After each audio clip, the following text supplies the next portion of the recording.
दोस्तों नमस्कार। आपके अपने YouTube चैनल बातें साहित्य की पर आप सभी का एक बार पुनः हार्दिक स्वागत। मित्रों, आज हम एक मॉक टेस्ट आयोजित करने वाले हैं, जिसमें हिंदी भाषा और उसके विकास से संबंधित कुछ प्रश्न पूछे जाएंगे। मित्रों, यह प्रकरण हिंदी भाषा और उसका विकास यूजीसी नेट के पाठ्यक्रम के साथ-साथ अनेक राज्यों की शिक्षक भर्ती परीक्षाओं तथा अन्य हिंदी से संबंधित परीक्षाओं के लिए समान रूप से उपयोगी है। तो आइए मित्रों, प्रारंभ करते हैं हिंदी भाषा और उसके विकास पर आधारित आज की यह प्रश्नोत्तरी। पहला प्रश्न है, आर्य परिवार की भाषाओं का मूल स्रोत क्या है?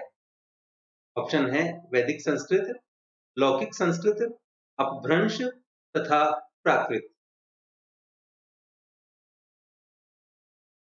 सही उत्तर है वैदिक संस्कृत। दूसरा प्रश्न है, लिपि के विकास क्रम में पहली लिपि कौन सी है? मित्रों, ऑप्शन है भावमूलक लिपि, सूत्र लिपि, चित्रलिपि और प्रतीकात्मक लिपि।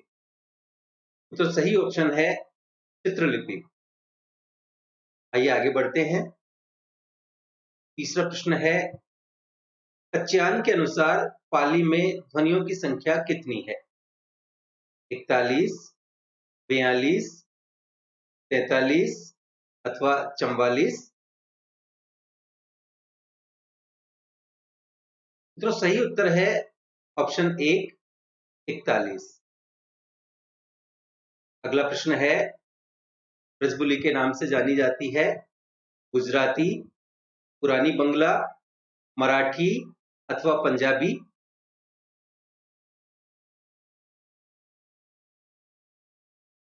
तो सही उत्तर है पुरानी बंगला। अगला प्रश्न है, परदेसी वस्तु व परदेसी भाषा का भरोसा मत करो, यह कथन किसका है? ऑप्शन है, option A Bharatendu, B Mahavir Prasad Dwivedi, C Maithili Sharan Gupt और डी हरिऔध। तो इस प्रश्न का सही उत्तर है ऑप्शन ए भारतेंदु। अगला प्रश्न है, आचार्य दंडी ने काव्यादर्श में किस प्राकृत भाषा को सर्वश्रेष्ठ प्राकृत भाषा बताया है? आपके ऑप्शन हैं, पहला तौरसेनी, दूसरा महाराष्ट्री, तीसरा पैसाची और चौथा ऑप्शन है मागधी।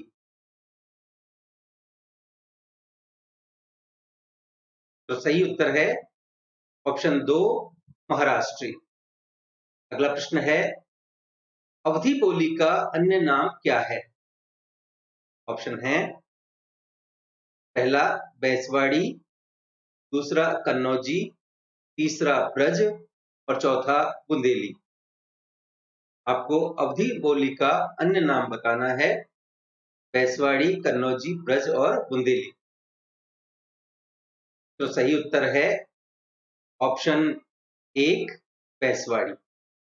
अगला प्रश्न है, बाजार शब्द किस बोली का है? आपको प्रस्तुत 4 ऑप्शंस में से, 4 विकल्पों में से बाजार शब्द किस बोली का है उसका चुनाव करना है। ऑप्शन है, पहला फारसी, दूसरा तुर्की, तीसरा उर्दू, चौथा इनमें से कोई नहीं। और मित्रों, सही उत्तर है ऑप्शन 3 उर्दू। अगला प्रश्न है, ओकार बहुला भाषा कौन सी है? ओकार बहुला भाषा कौन सी है? विकल्प हैं, खड़ी बोली, ब्रज, अवधी अथवा कन्नौजी। और सही उत्तर है ऑप्शन 2 ब्रज। अगला प्रश्न है, डॉक्टर सुनीति कुमार चटर्जी ने अपने वर्गीकरण में मध्य देशीय में किसे रखा है? ऑप्शन है, पंजाबी, पश्चिम हिंदी, मराठी अथवा गुजराती। और सही उत्तर है, पश्चिम हिंदी, विकल्प 2। अगला प्रश्न है, निम्न क्रम में से लिपियों का सही क्रम कौन सा है? लिपियों का सही क्रम बताना है। ऑप्शन 1 प्रतीक लिपि, भाव लिपि, चित्र लिपि, ध्वनि लिपि। दूसरा ऑप्शन है ध्वनि लिपि, प्रतीक लिपि, भाव लिपि अथवा चित्र लिपि। तीसरा ऑप्शन चित्र लिपि, प्रतीक लिपि, भाव लिपि और ध्वनि लिपि। और चौथा ऑप्शन है भाव लिपि, ध्वनि लिपि, चित्र लिपि और प्रतीक लिपि। और सही उत्तर है चित्र लिपि, प्रतीक लिपि, भाव लिपि और ध्वनि लिपि, ऑप्शन 3। अगला प्रश्न है, व्यावहारिक गद्य की प्रथम पुस्तक कौन सी है? व्यावहारिक गद्य की प्रथम पुस्तक बतानी है। ऑप्शन है प्रेम सागर, वैशाख महात्म्य, योग वासिष्ठ अथवा इनमें से कोई नहीं। और मित्रों सही उत्तर है विकल्प 3 योग वासिष्ठ। अगला प्रश्न है, अवहट्ट शब्द का प्रथम प्रयोग किस ग्रंथ में मिलता है? अवहट्ट शब्द का सर्वप्रथम प्रयोग किस ग्रंथ में मिलता है? विकल्प हैं 1 वर्ण रत्नाकर, 2 कीर्तिलता, 3 कीर्ति पताका और 4 उक्ति व्यक्ति प्रकरण। अवहट्ट शब्द का सर्वप्रथम प्रयोग किस ग्रंथ में मिलता है, यह बताना है। और मित्रों सही उत्तर है विकल्प 1 वर्ण रत्नाकर। अगला प्रश्न है, सन 1955 में राष्ट्रपति ने जिस राजभाषा आयोग की नियुक्ति की उसमें कितने सदस्य थे? सदस्यों की संख्या बतानी है। विकल्प है 5, 11, 21 अथवा 7। 1955 में राष्ट्रपति द्वारा नियुक्त राजभाषा आयोग में सदस्यों की संख्या। सही उत्तर है विकल्प 3, 21। अगला प्रश्न है, अपभ्रंश को आभीर कहने वाले कौन है? अपभ्रंश को आभीर किसने कहा? भामह ने, दंडी ने, भरत मुनि ने अथवा राजशेखर ने। और सही उत्तर है विकल्प 2 दंडी।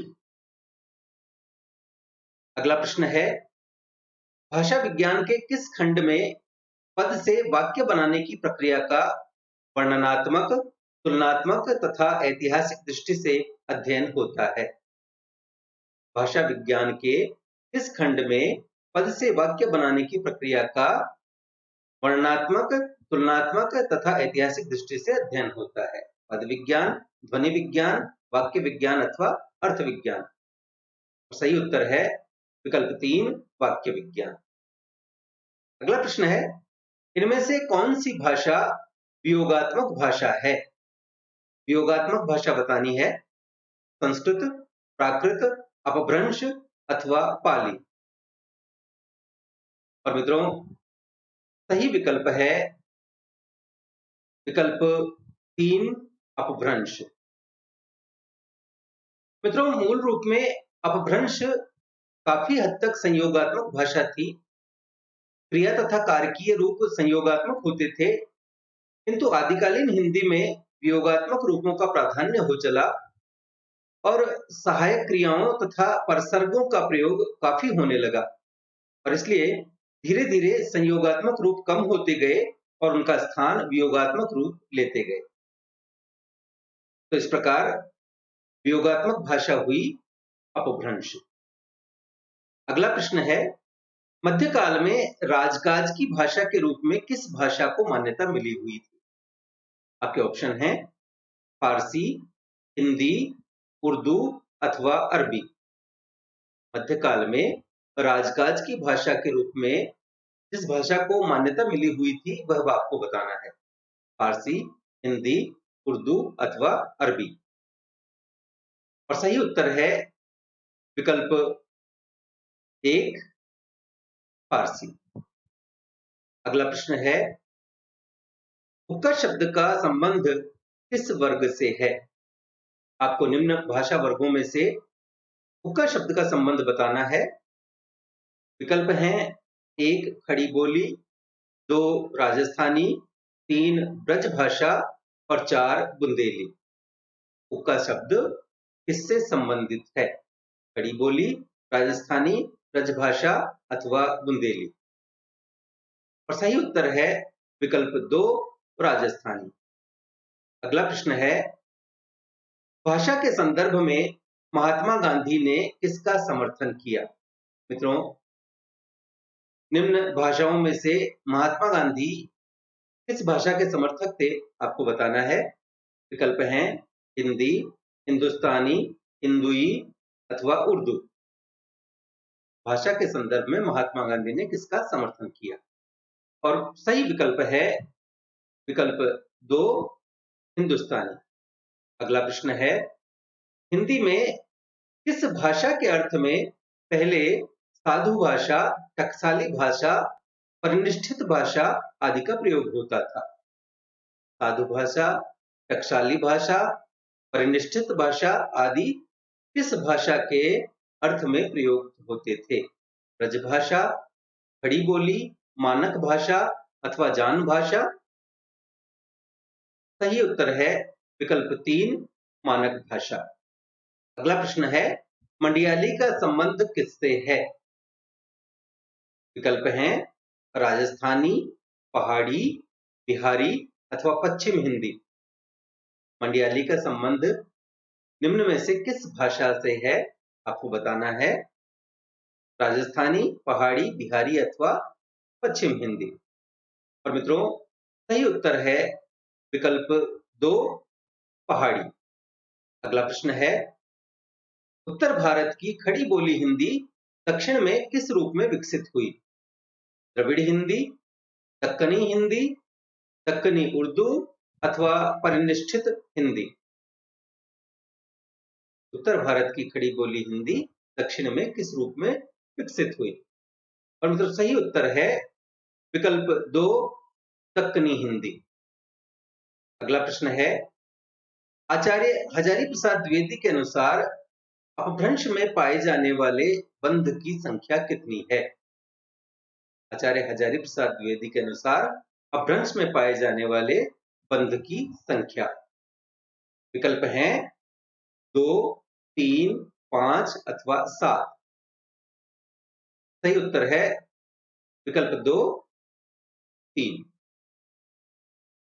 अपभ्रंश में पाए जाने वाले बंधों की संख्या हजारी प्रसाद द्विवेदी ने कितनी बताई?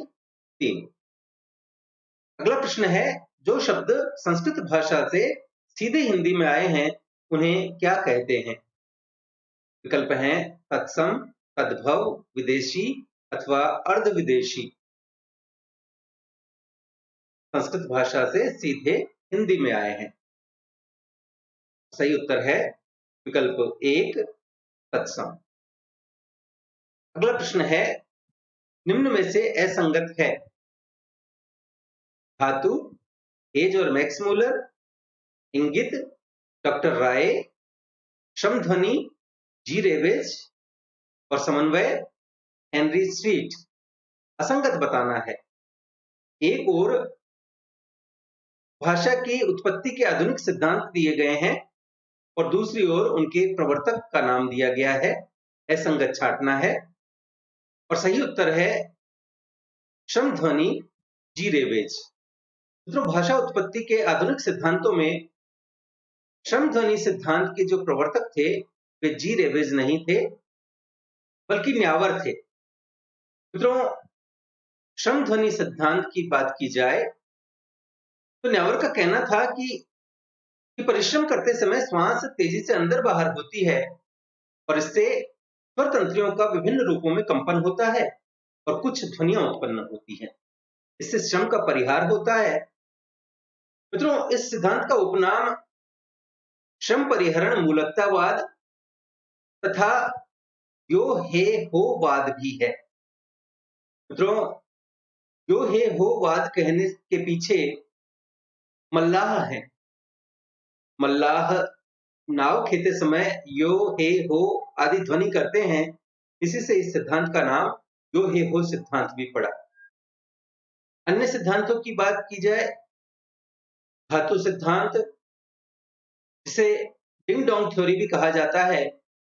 सूत्रपात करने वाले थे जर्मन प्रोफेसर हेस और उनके शिष्य डॉक्टर स्टाइनथाल ने इसका प्रचार किया। मित्रों, मैक्समूलर द्वारा इसका पल्लवन किया गया।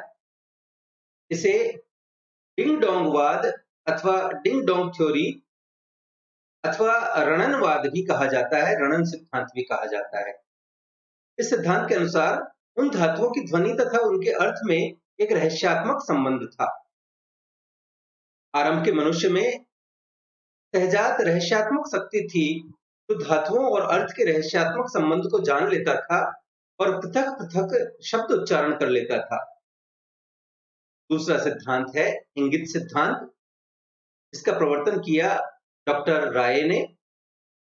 इस सिद्धांत के अनुसार काम, क्रोध, भय, शोक आदि स्थिति में निकलने वाली भाव व्यंजक ध्वनियां प्रथम सीढ़ी है। दूसरी सीढ़ी है सजीव और निर्जीव पदार्थों की ध्वनियों का अनुकरण। इनकी ध्वनियों के अनुकरण से शब्द बने होंगे। भाव संकेत या इंगितों की तीसरी पीढ़ी है। मनुष्य का मानसिक विकास होने पर धीरे धीरे शब्दों का निर्धारण होकर भाषा बनी होगी, यह चौथी सीढ़ी है। मित्रों, इस सिद्धांत का विस्तृत विवेचन प्रस्तुत किया था अलेक्जेंडर जॉनसन ने। मित्रों, विकल्प के रूप में जो असंगत विकल्प दे रखा है श्रम ध्वनि के साथ जी रेवेज को, यहाँ यह चर्चा भी कर लेनी समीचीन होगी कि जी रेवेज संपर्क सिद्धांत के प्रतिपादक के रूप में जाने जाते हैं। इस सिद्धांत के अनुसार संपर्क से तात्पर्य जीवों, विशेषकर मनुष्यों का आपस में संपर्क रखने की सहज प्रवृत्ति से है। इस प्रवृत्ति के कारण मनुष्य प्रारंभ से ही अपनी भावनाओं को अभिव्यक्त करने के लिए दूसरों से विभिन्न संपर्क स्थापित करता होगा। इसके लिए स्पर्श आदि की सहायता भी ली जाती होगी और इसके साथ उच्चारित ध्वनियां भी सहायक रही होंगी।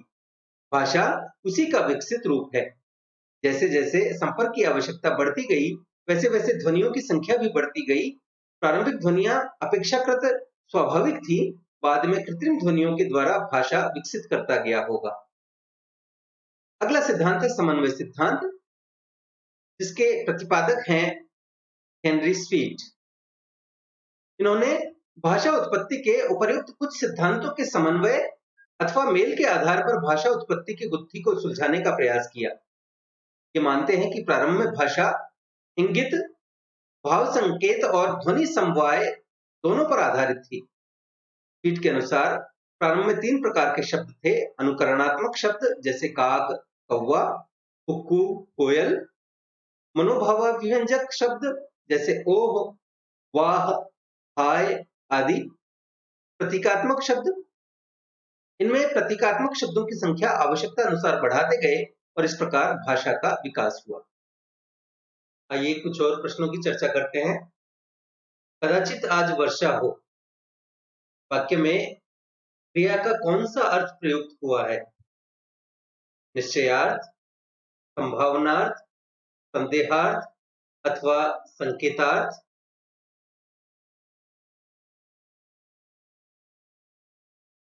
तो सही उत्तर है विकल्प 2, संभावनार्थ। अगला प्रश्न है, राजभाषा हिंदी में प्रयोग किया जाता है अभिधा, लक्षणा, व्यंजना। आपका उत्तर निम्न विकल्पों पर आधारित होना चाहिए। केवल एक, केवल 1 और 2, 1, 2 और 3, केवल 1 और 3। और सही उत्तर है केवल 1 अर्थात अभिधा।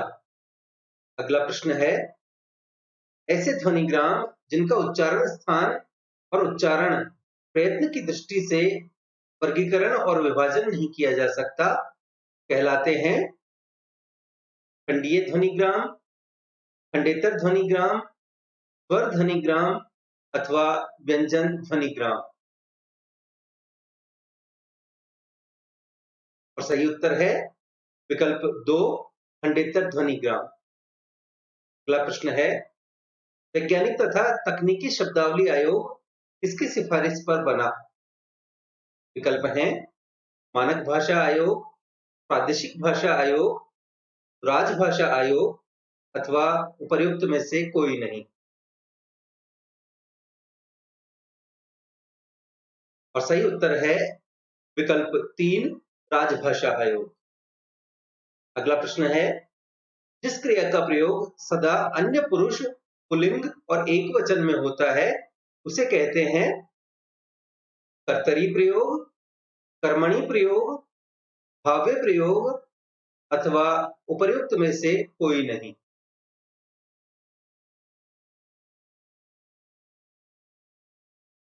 और सही उत्तर है विकल्प 3, भाव्य प्रयोग। मित्रों, क्रिया के 3 प्रयोग होते हैं, कर्तरी प्रयोग, कर्मणि प्रयोग और भावी प्रयोग। जिस क्रिया का अन्वय अर्थात प्रयोग कर्ता के पुरुष, लिंग और वचन के अनुसार होता है उसे कर्तरी प्रयोग कहते हैं। जिस क्रिया का अन्वय कर्म के पुरुष, लिंग और वचन के अनुसार होता है उसे कर्मणि प्रयोग कहते हैं। तथा जिस क्रिया का अन्वय न कर्ता के अनुसार होता है न कर्म के अनुसार, बल्कि जिसका प्रयोग सदा अन्य पुरुष, पुल्लिंग और एकवचन में होता है उसे भाव्य प्रयोग कहते हैं। अगला प्रश्न है, ध्वनिग्राम कितने प्रकार के माने गए हैं? विकल्प हैं 1, 2, 3 अथवा 4।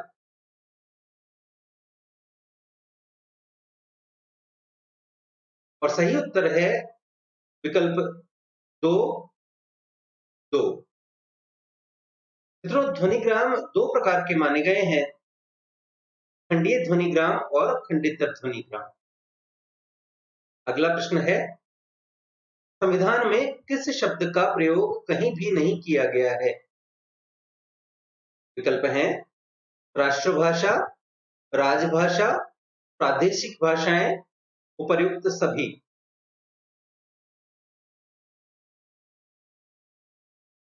और सही उत्तर है राष्ट्रभाषा। मित्रों, पूरे संविधान में कहीं भी राष्ट्रभाषा शब्द का प्रयोग नहीं किया गया है। अगला प्रश्न है, वंदना ने साड़ी खरीदी होगी वाक्य में क्रिया किस प्रकार की है? विकल्प हैं संभाव्य भूतकाल, संदिग्ध भूतकाल, आसन्न भूतकाल अथवा पूर्ण भूतकाल।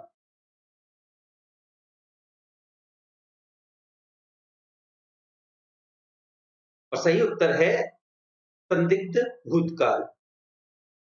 अगला प्रश्न है, भारत की राष्ट्रभाषा के संबंध में इंदौर में हिंदी साहित्य सम्मेलन के 24वें अधिवेशन की अध्यक्षता किसने की थी? विकल्प हैं महात्मा गांधी, सरदार पटेल, नेहरू अथवा उपर्युक्त में से कोई नहीं। और सही उत्तर है विकल्प 1, महात्मा गांधी। अगला प्रश्न है, भारतीय संविधान के किस भाग का शीर्षक राजभाषा है? और आपके विकल्प हैं भाग 15 है, भाग 16 है, भाग 17 है और भाग 18 है।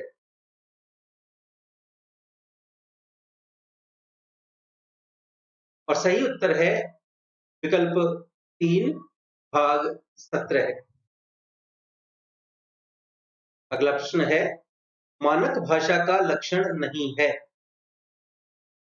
1, वह व्याकरण सम्मत होती है। 2, उसमें क्षेत्रीय अथवा स्थानीय प्रयोगों से बचने की प्रवृत्ति नहीं होती। 3, वह नवीन आवश्यकताओं के अनुरूप निरंतर विकसित होती रहती है। 4, नए शब्दों के ग्रहण और निर्माण में समर्थ नहीं होती। निम्न विकल्पों में से चुनाव करना है और सही उत्तर है विकल्प 4 अर्थात 2 और 4। अर्थात मानक भाषा का लक्षण नहीं है कि उसमें क्षेत्रीय अथवा स्थानीय प्रयोगों से बचने की प्रवृत्ति नहीं होती, अर्थात उसमें क्षेत्रीय और स्थानीय प्रयोगों से बचने की प्रवृत्ति होती है। और 4, नए शब्दों के ग्रहण और निर्माण में समर्थ नहीं होती, अर्थात मानक भाषा नए शब्दों के ग्रहण और निर्माण में समर्थ होती है। अगला प्रश्न है, सामान्य भाषा के अंतर्गत भाषा के कई रूप उभर कर आते हैं। ये रूप प्रमुखतः 4 आधारों पर आधारित हैं। इतिहास, भूगोल, प्रयोग और निर्माता। डॉक्टर भोलानाथ तिवारी इनमें से किस क्षेत्र को सबसे विस्तृत मानते हैं? और विकल्प हैं इतिहास, भूगोल, प्रयोग और निर्माता।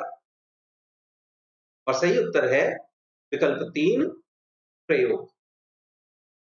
अगला प्रश्न है, परस्पर अबोधगम्य भाषा या भाषाओं की उत्पत्ति के कारण जिस सुविधाजनक विशिष्ट भाषा के माध्यम से दो व्यक्ति, दो राज्य, कोई राज्य और केंद्र तथा दो देश संपर्क स्थापित कर पाते हैं, उस भाषा विशेष को संपर्क भाषा या संपर्क साधक भाषा कहा जाता है।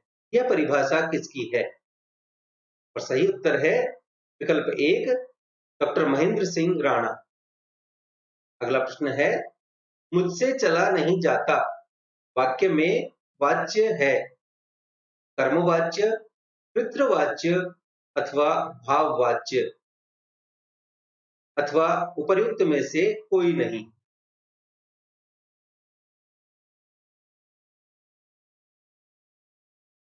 और सही उत्तर है विकल्प 3, भाववाच्य। अगला प्रश्न है, एक राज्य और दूसरे राज्य के बीच या किसी राज्य और संघ के बीच पत्रादि की राजभाषा विषयक प्रावधान संविधान के किस अनुच्छेद में किए गए हैं? विकल्प हैं अनुच्छेद 343, अनुच्छेद 344, अनुच्छेद 345, अनुच्छेद 346।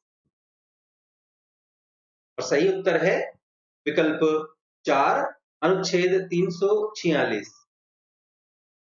मित्रों, अनुच्छेद 346 कहता है कि एक राज्य और दूसरे राज्य के बीच या किसी राज्य और संघ के बीच पत्रादि की राजभाषा संघ में शासकीय प्रयोजनों के लिए प्रयोग किए जाने के लिए तत्समय प्राधिकृत भाषा एक राज्य और दूसरे राज्य के बीच तथा किसी राज्य और संघ के बीच पत्रादि की राजभाषा होगी। परंतु यदि दो या अधिक राज्य यह करार करते हैं कि उन राज्यों के बीच पत्रादि की राजभाषा हिंदी भाषा होगी, तो ऐसे पत्रादि के लिए उस भाषा का प्रयोग किया जा सकेगा। अगला प्रश्न है, संविधान सभा में हिंदी को राजभाषा घोषित करने का प्रस्ताव रखने वाले कौन थे? विकल्प हैं सरदार पटेल, महात्मा गांधी, गोपाल स्वामी अयंगर, उपर्युक्त सभी।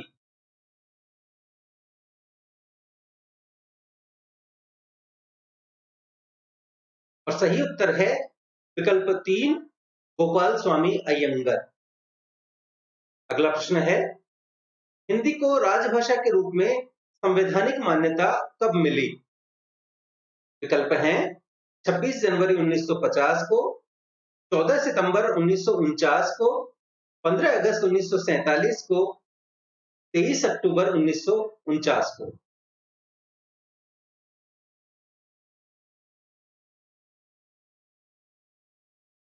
और सही उत्तर है विकल्प 1, 26 जनवरी 1950 को। मित्रों, यहाँ ध्यान देने योग्य बात यह है कि प्रश्न हिंदी को राजभाषा के रूप में संवैधानिक मान्यता कब मिली है, न कि हिंदी को राजभाषा के रूप में कब स्वीकार किया गया। तो सहमति बनी थी 14 सितंबर 1949 को, जबकि संवैधानिक मान्यता की यदि बात की जाए तो संविधान लागू होने के साथ ही हिंदी को राजभाषा के रूप में संवैधानिक मान्यता मिली। अतः विकल्प 1, 26 जनवरी 1950 इसका सही उत्तर है। अगला प्रश्न, भाषा वह साधन है जिसके द्वारा मनुष्य अपने विचार दूसरों तक भली भांति प्रकट कर सकता है और दूसरों के विचार स्पष्टतया समझ सकता है। भाषा की यह परिभाषा किसने दी?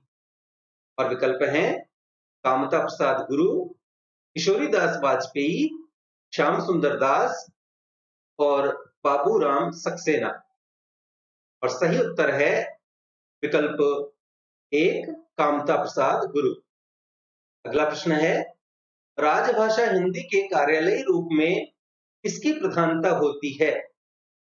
पितृवाच्य की, कर्मवाच्य की, दोनों की अथवा उपर्युक्त में से कोई नहीं। और सही उत्तर है विकल्प 2, कर्मवाच्य की। मित्रों, कार्यालयी हिंदी में पितृवाच्य के स्थान पर कर्मवाच्य की प्रधानता होती है। उदाहरण के तौर पर मैं ये घोषणा करता हूं के स्थान पर लिखा जाता है यह घोषणा की जाती है कि। अगला प्रश्न है, जिन ध्वनि चिन्हों द्वारा मनुष्य परस्पर विचार विनिमय करता है उनको समष्टि रूप से भाषा कहते हैं। भाषा को उपर्युक्त प्रकार से किसने परिभाषित किया अथवा उपर्युक्त प्रकार से परिभाषित करने वाले कौन हैं? कामता प्रसाद गुरु, किशोरीदास वाजपेयी, श्याम सुंदर दास अथवा बाबूराम सक्सेना।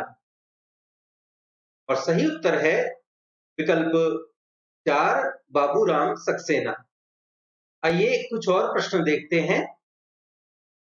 इस अनुच्छेद में कहा गया है कि केंद्र सरकार हिंदी का विकास इस रूप में करेगी कि वह भारत की सामाजिक संस्कृति की अभिव्यक्ति का सशक्त माध्यम बन सके। विकल्प हैं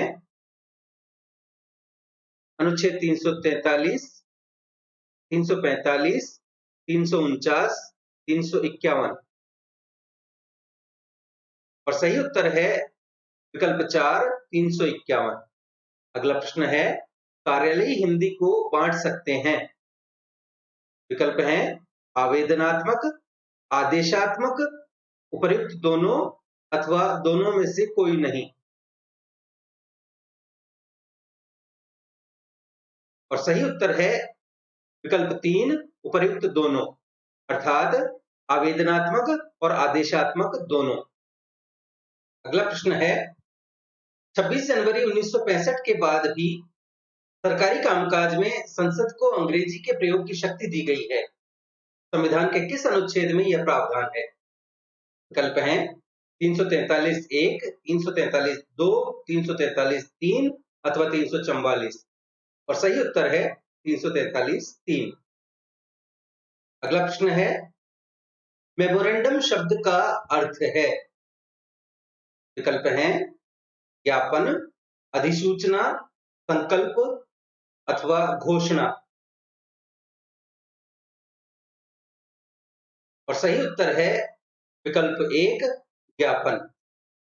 अगला प्रश्न है, सरकारी तथा गैर सरकारी कार्यालयों में कामकाज निपटाने के लिए किए जाने वाले पत्र व्यवहार को क्या कहते हैं? विकल्प हैं पत्र लेखन, संक्षेपण, पल्लवन अथवा प्रारूपण।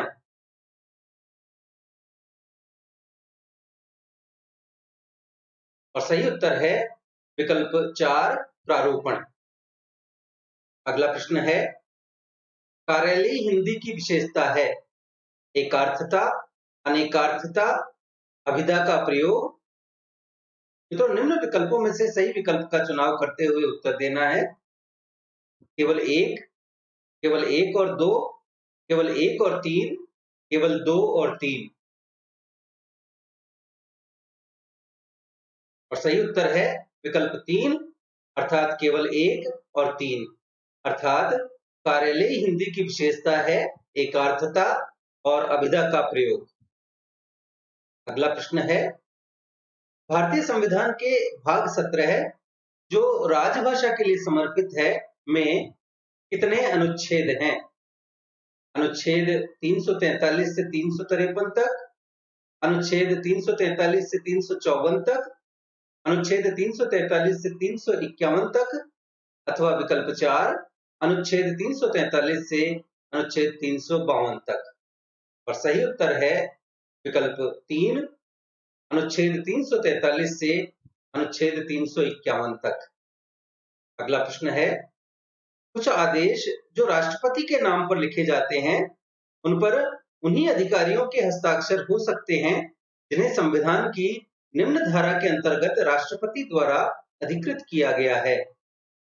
विकल्प हैं धारा 77 के अनुच्छेद 1 द्वारा, धारा 77 के अनुच्छेद 2 द्वारा, धारा 78 के अनुच्छेद 1 द्वारा अथवा धारा 78 के अनुच्छेद 2 द्वारा।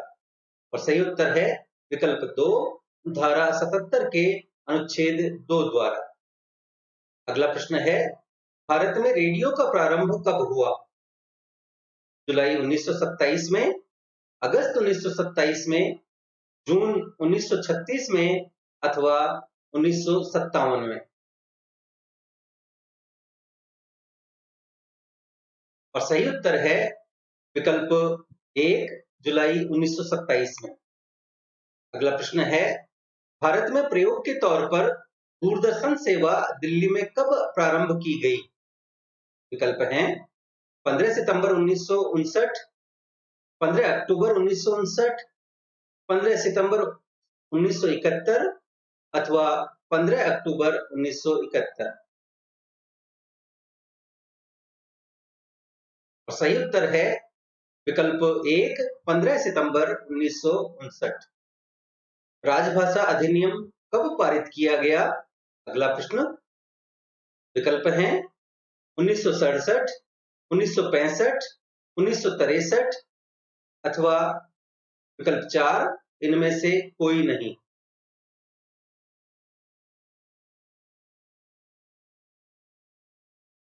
और सही उत्तर है विकल्प 3 1963। अगला प्रश्न। 15 वर्ष की अवधि तक अर्थात 26 जनवरी 1965 तक सरकारी कामकाज में अंग्रेजी के प्रयोग का प्रावधान संविधान के किस अनुच्छेद में है?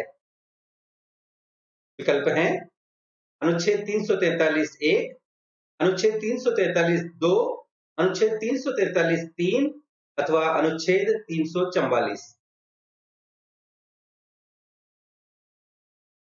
और सही उत्तर है विकल्प 2 अनुच्छेद 343(2). अगला प्रश्न है, एक समाचार पत्र का शीर्षक था कल भारत पाक के मध्य खिताबी भिड़ंत। इसमें भिड़ंत शब्द का मूल शब्द क्या है? विकल्प हैं भीड़, भिड़ना, भिड़ेंगे अथवा भिड़े।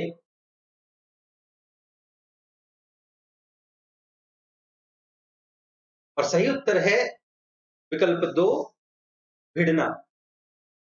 अगला प्रश्न है, टेलीकॉन्फ्रेंस का प्रकार है? और विकल्प हैं audio conference, video conference, computer conference अथवा विकल्प 4 उपर्युक्त सभी।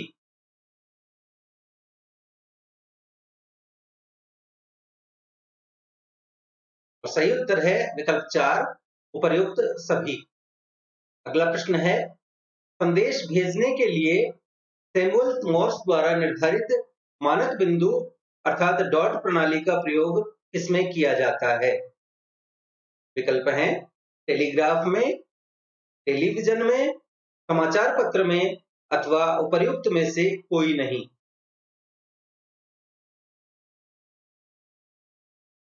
और सही उत्तर है विकल्प 1 टेलीग्राफ में। अगला प्रश्न है, टेलीप्रिंटर और डायलिंग यूनिट किसके भाग होते हैं? विकल्प हैं टेलीग्राफ के, टेलीफोन के, टेलेक्स के अथवा विकल्प 4 उपर्युक्त सभी।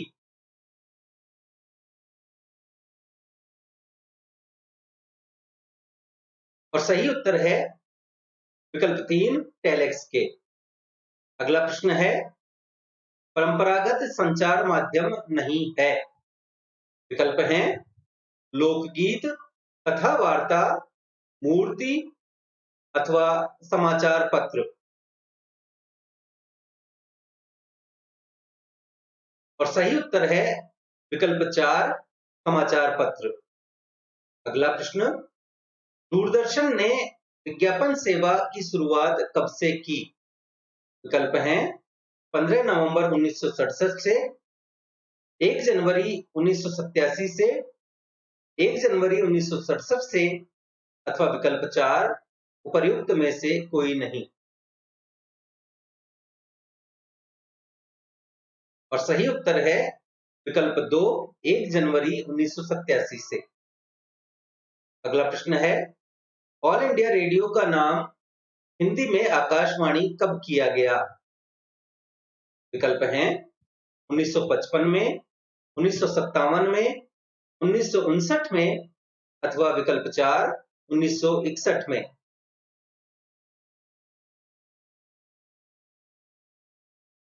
और सही उत्तर है विकल्प 2 1957 में। और अगला प्रश्न है, अंग्रेजी के ड्राफ्टिंग शब्द का हिंदी रूपांतरण है। विकल्प हैं संक्षेपण, प्रारूपण, पल्लवन अथवा विकल्प 4 उपर्युक्त में से कोई नहीं।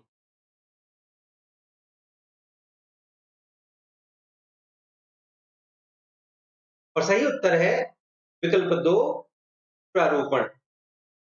तो मित्रों, ये थी आज की प्रश्नावली हिंदी भाषा और उसके विकास से, जिसमें हमने कुल 66 प्रश्नों को शामिल किया। आशा है आपको हमारा यह प्रयास अच्छा लगा होगा। वीडियो को लाइक करें, अपने मित्रों के साथ साझा करें। पीडीएफ तथा अन्य सहायता के लिए हमसे टेलीग्राम पर जुड़ें और देखते रहें बातें साहित्य की। धन्यवाद।